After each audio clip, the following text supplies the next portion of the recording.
President Donald Trump ইরানে অনির্দিষ্টকালের যুদ্ধবিরতি ঘোষণার পর হরমুজ প্রণালীতে দুটি পণ্যবাহী জাহাজ আটক করেছে আইআরজিসি।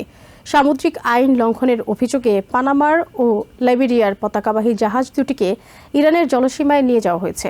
একই সঙ্গে আইআরজিসি হুঁশিয়ারি দিয়েছে, ইরানের বন্দরগুলোর উপর থেকে আমেরিকার অবরোধ প্রত্যাহার না হওয়া পর্যন্ত কৌশলগত প্রণালী উন্মুক্ত করা হবে না।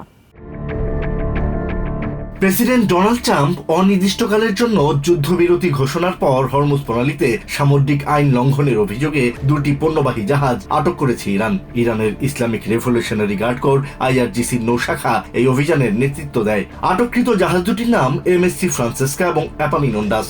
অভিযানের একটি ভিডিও প্রকাশ করেছে আইআরজিসি। এক বিবৃতিতে আইআরজিসি জানায়, হরমুজ প্রণালীতে নজরদারি চলাকালীন জাহাজ দুটিকে শনাক্ত করা হয়। তাদের অভিযোগ, জাহাজগুলো প্রয়োজনীয় অনুমতি ছাড়াই প্রণালী অতিক্রম করার চেষ্টা করছিল, যা নৌপথটির নিরাপত্তার জন্য হুমকি স্বরূপ। ইরানের রাষ্ট্রীয় সংবাদ মাধ্যমে আইআরজিসির বিবৃতিটি পাঠ করা হয়। এতে বলা হয়, জাহাজগুলোকে বর্তমানে নথিপত্র এবং কার্গো পরীক্ষার জন্য ইরানের জলসীমায় সরিয়ে নেওয়া হয়েছে।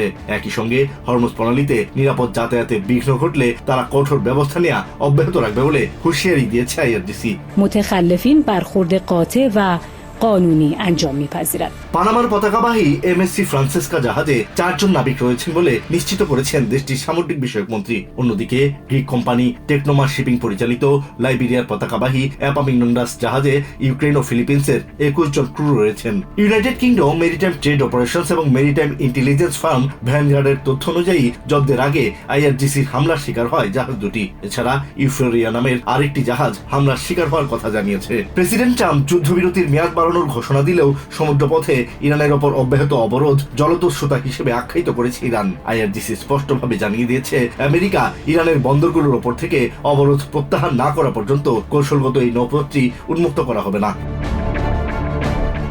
এদিকে পারস্য উপসাগরে আটকা পড়া শত শত জাহাজের প্রায় 20,000 নাবিক চরম মানবেতর জীবনযাপন করছেন। একটি জাহাজের ক্যাপ্টেন রামান কাপুর জানান, বর্তমানে সর্বোচ্চ নিরাপত্তার ঝুঁকির মধ্যে রয়েছেন তারা এবং জাহাজের উপর দিয়ে শত শত ক্ষেপণাস্ত্র উড়ে যাওয়ার মতো ভয়াবহ দৃশ্য দেখছেন। দীর্ঘ 54 দিন ধরে আটকে থাকায় জাহাজের ক্রুরা প্রচন্ড মানসিক চাপের মধ্যে আছেন। যুদ্ধের শুরুতে খাদ্য মজুদ থাকলেও এখন বিশেষ অনুমতির মাধ্যমে খুবই জটিল প্রক্রিয়ায় ছোট নৌকায় করে তাদের কাছে রসদ পৌঁছানো হচ্ছে বলে জানান তিনি। ক্যাপ্টেন কাপুর ক্ষোভ প্রকাশ করে বলেন, সাধারণ নাবিকরা কোনো যুদ্ধের অংশ না হওয়া সত্ত্বেও রাজনীতির শিকার হয়ে যুদ্ধক্ষেত্রে আটকা পড়ে আছেন। Asad real, TVN 24 news desk. New York থেকে সম্প্রচারিত টিভিএন 24 টেলিভিশন বিশ্বজুড়ে বাঙালির কণ্ঠস্বর।